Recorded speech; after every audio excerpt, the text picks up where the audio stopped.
बंगाल के लिए बीजेपी का क्या है योगी प्लान? क्या 2024 के लिए योगी के गुरु भाई ने कस ली है कमर? क्या 2024 में योगी और उनके गुरु भाई मिलकर ममता की नाव डुबो देंगे? दोस्तों, बंगाल के सियासी किले पर अपना झंडा फहराने के लिए बीजेपी लगातार कोशिशें कर रही है। इस सियासी किले पर फतेह के लिए बीजेपी ने जो योजनाएं बनाई हैं, उनमें एक है प्लान योगी।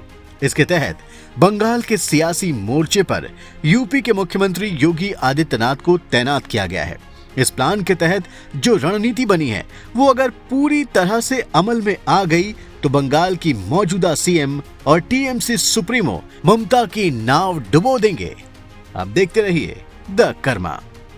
दोस्तों, जब से योगी आदित्यनाथ यूपी के मुख्यमंत्री बने हैं, तभी से बीजेपी बंगाल में अपनी सियासी जमीन तैयार करने के लिए उनका खूब प्रयोग कर रही है।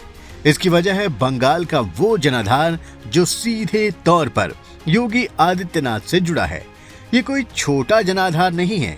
बंगाल की आबादी में ये करीब 10% है, जो योगी आदित्यनाथ की वजह से बीजेपी का डेडिकेटेड वोट बैंक बन सकता है।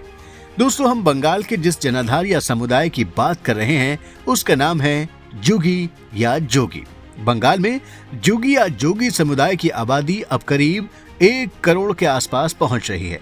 बंगाल के जोगी समुदाय के लोग नाथ परंपरा के अनुयायी हैं और गोरखनाथ को अपना गुरु मानते हैं। गोरक्षनाथ पीठ के महंत योगी आदित्यनाथ भी गुरु गोरखनाथ परंपरा के शिष्य हैं। इस तरह योगी आदित्यनाथ और बंगाल के जोगी समुदाय के लोग आपस में गुरु भाई हैं। एक खास बात और आपको बता दें कि सैकड़ों साल से बंगाल और गोरक्षनाथ पीठ का श्रद्धा और भक्ति का संबंध रहा है। गोरक्षनाथ मंदिर से जुड़े योगी और संत जब भी बंगाल जाते थे, लोग उनका काफी सम्मान करते थे और उन्हें दान भी देते थे। गोरक्षनाथ मंदिर के महंत होने के कारण योगी आदित्यनाथ का भी बंगाल में लोग बहुत सम्मान करते हैं। भारतीय परंपरा में अगर गुरु अपने शिष्यों को संबोधित कर कुछ करने के लिए कहे तो शिष्य किसी भी हाल में अपने गुरु की बात टालता नहीं है। इसलिए योगी बंगाल के लिए सबसे महत्वपूर्ण बीजेपी के नेता के रूप में उभरे हैं। दोस्तों, बंगाल में सिर्फ दुर्गा पूजा या काली पूजा ही नहीं होती। पूरा बंगाल भगवान कृष्ण को मानने वाले गौड़ीय संप्रदाय, गोरखनाथ को मानने वाले जुगी संप्रदाय, भगवान शंकर और श्री राम के अनुयायियों से भरा पड़ा है।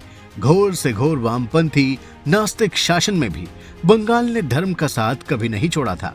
व्यक्तिगत रूप से हर बंगाली के अंदर धर्म बसता रहा है। आजादी के पहले भी भारत में जिस हिंदू राष्ट्रवाद का उदय हुआ था, उसका मूल बंगाल ही रहा था। बंकिम चंद्र चट्टोपाध्याय ने वंदे मातरम में भारत माता की तुलना देवी दुर्गा से की थी और उन्होंने मलेच्छों और यवनों से देश को आजाद कराने के लिए ये गीत लिखा था। अरविंदो घोष, उनके भाई बारिंद्र घोष और विवेकानंद के भाई भूपेन दत्त के द्वारा स्थापित की गई क्रांतिकारी संस्थाओं में शामिल होने के लिए मां काली की शपथ दिलाई जाती थी। उस वक्त अभिनव भारत संस्थाएं और अनुशीलन समिति हिंदू राष्ट्रवाद को उभार रही थी।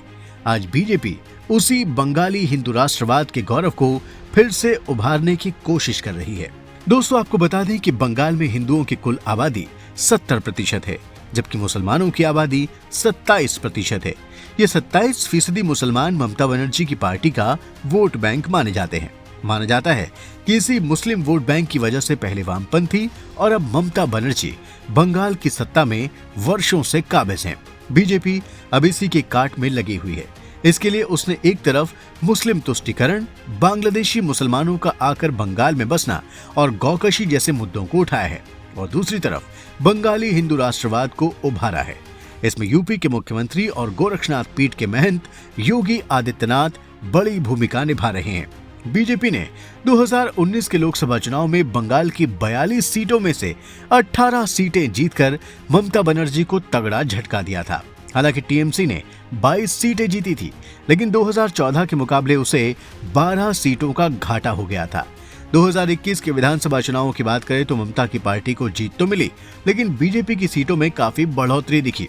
ममता की पार्टी 2016 के मुकाबले 2021 में सिर्फ 2 सीट बढ़ा पाई, जबकि बीजेपी 3 सीट से 77 सीट पर पहुंच गई। 2024 के लोकसभा चुनाव में बीजेपी बंगाल में और बड़ी जीत की रणनीति पर काम कर रही है, जिसमें योगी आदित्यनाथ और उनके बंगाली गुरु भाई अहम भूमिका निभा सकते हैं। दोस्तों, बंगाल में बीजेपी के योगी फैक्टर पर हमारा ये वीडियो आपको जरूर पसंद आया होगा। अब आप इसे लाइक और शेयर करें और हमारे चैनल को भी जरूर सब्सक्राइब करें।